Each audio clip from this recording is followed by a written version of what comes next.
I think it's pretty safe to say that us entrepreneurs, founders, whatever it may be, struggle with personal routines pretty often, whether it's diet, fitness, or just getting the right work done at the right time. And this isn't a tips or tricks or life or hacks videos on how to be better at that, but a little insight and mini documentary about a brand that's revolutionizing personal content, as well as setting up the best routines to get that content and to grow the brand. So let's take a look at star founder George Heaton and the brand Represent.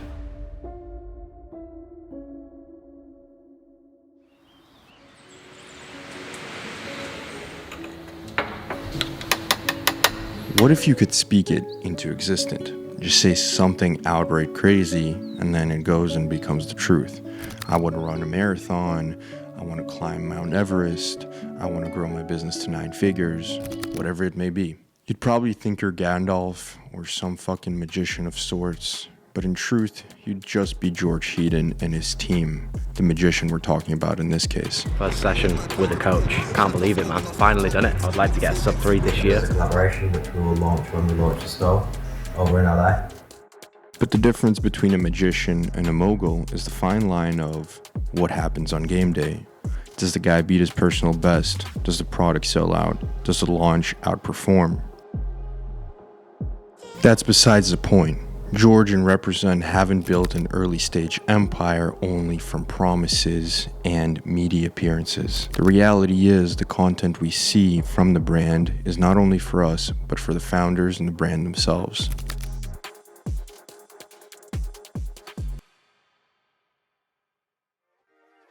We have a pretty smart and innovative audience here, so I'm sure you've heard of diet challenges or accountability challenges. You bet $100 you're going to lose 5 kg. The more you bet, the seemingly more important it becomes to you. But what if George and Represent are always betting their entire reputation with every bet they make? Every new product, every new marathon, every new athletic feat, any new athlete they sign for 24/7 and Represent, it's a bet for their reputation. Wouldn't that just make sense that they accomplish it every time if the bet is bigger and bigger and bigger? Everything that comes is a manifestation, a call to accountability. Why do you think your brand popped off? I guess Because it's sick.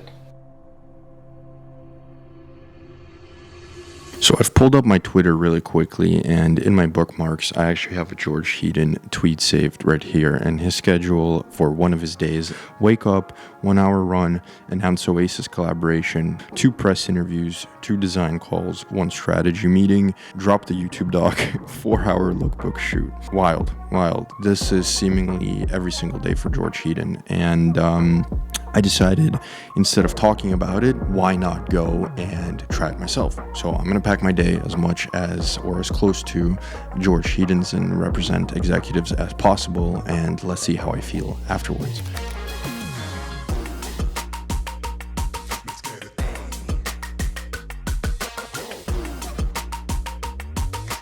We failed the challenge. We really wanted to get this video out for you guys and didn't want to plague it and obviously stop it because of not being able to do the challenge because I am at the work event. So hopefully you enjoyed us trying that little bit, but now back to the main content.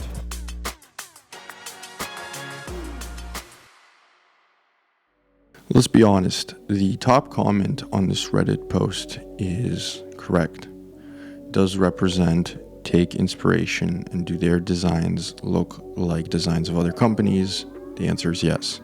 But do I still think that Represent and its founders are visionaries and creatives? Perhaps. We talked about this in the last video a little bit. Reality is most audiences do not seem to understand that the success of these brands is not built on product design or comfort alone. It's built on the lifestyles and emotions that they represent. Louis Vuitton's sneaker is sold every day because it stands for luxury and money. Represent's version of the sneaker is a more affordable homage to entrepreneurship, ownership, and versatility.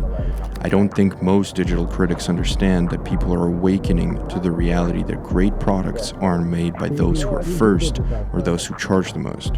It's the products that represent the most evolutionary value to their buyers.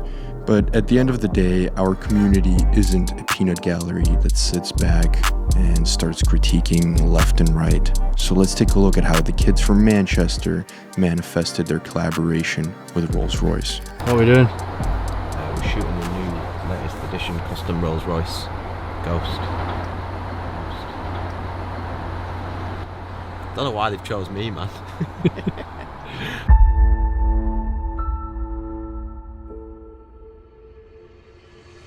So one more thing I'd like to add, sort of as my founder's note or whatever you want to call it, is thank you for the support on the previous mini documentary about Cole Buxton. It's crazy that that blew up the way it did.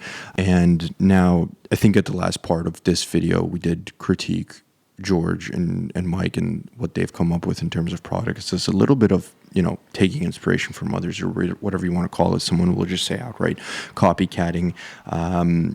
But it's not that. And understanding that everything that has ever been has already been invented and made is very important. But the fact that they've been able to continue with this routine and that they've been able to push these products and this brand as much as they have and create content behind the scenes for entrepreneurs such as myself to go and witness how they do that, that is absolutely priceless. I mean, it's like university classes for entrepreneurship live right there for you. It is spicing up the image of the lifestyle, but I do really appreciate that, and I think the audience will go and appreciate and check out what they are putting out and the content that is there to support their brand.